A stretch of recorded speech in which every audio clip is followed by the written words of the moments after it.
So, today we're going to be having a look at Cybertronics and Gnarly Counterpoint, two-voice counterpoint. Just listen to this.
And so on, and then the last few chords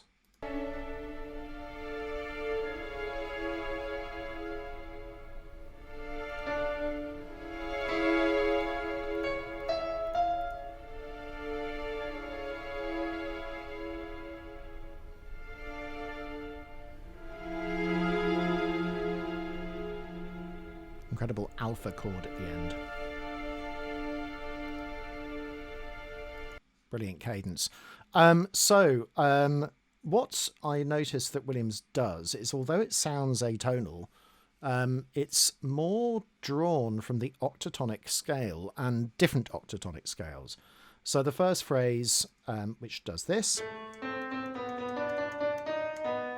is drawn from octatonic T2, starting on D. Then he segues into using octatonic T1, starting on C sharp.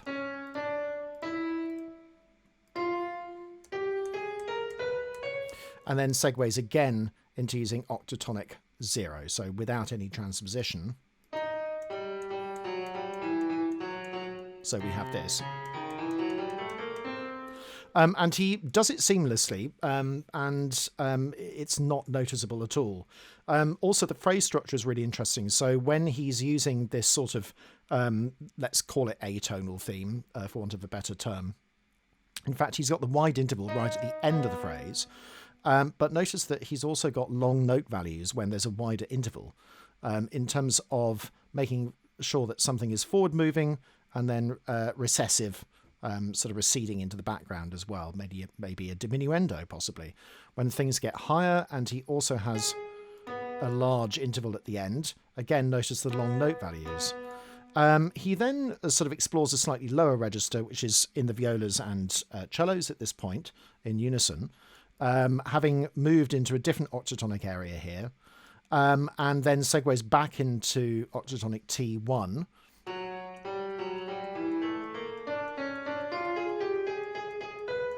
And there are small microscopic motives that we see. We've got this Dies Irae idea.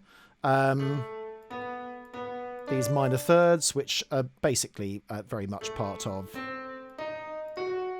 the octatonic setup anyway. So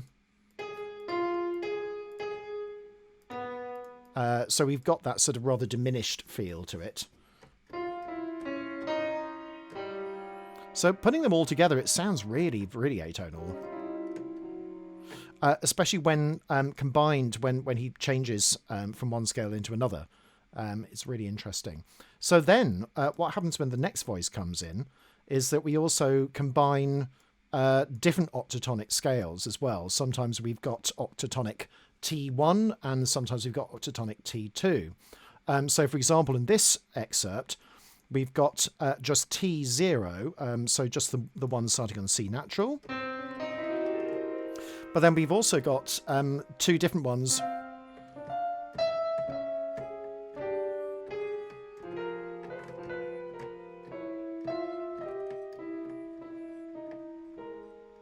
like that. So that occasionally he does combine two different ones with one of the same. So this one at the bottom is T0.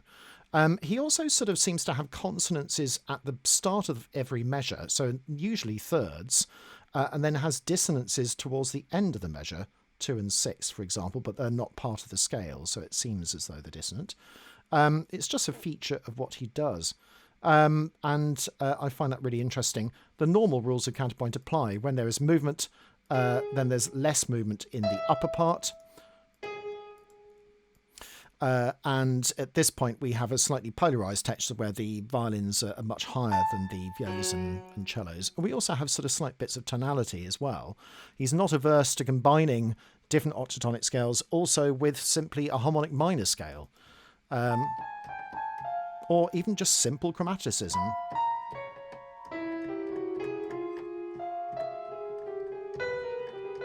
So yeah, you can definitely see bits of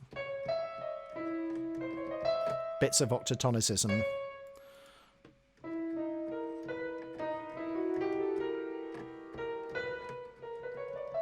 As well, especially when he changes from one to another. And then this chord at the end is remarkable, going from a D minor chord to this one. So it's C sharp minor and C sharp major. And that, on our list of pitch class sets, should read as an alpha chord. 0347, alpha chord, 417. So, to get you started, the idea is to just start with one voice, choose different octatonic scales, and make sure that they segue from one to another, following elements of progression and recession, to progress something crescendo to the wide interval, then diminuendo, and have longer note values at the end. Then the next stage is combining two voices. You can try with the same octatonic scale in both saves, then try a different one with different octatonic scales in both staves. Remember that 4 notes will be the same if you're using them sequentially. Then you can try with harmonic minor and octatonic, and then any combination of the above. Lastly, at the very, very end, why not just go away from your notes and just try to write something freely of which you just happen to improvise yourself.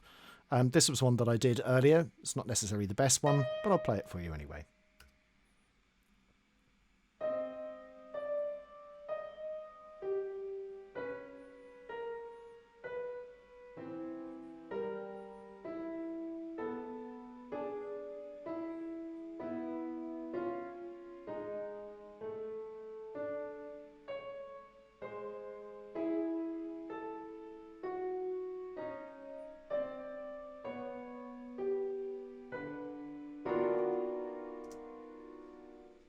There we go. Hope you've enjoyed that, and I look forward to seeing what you come up with.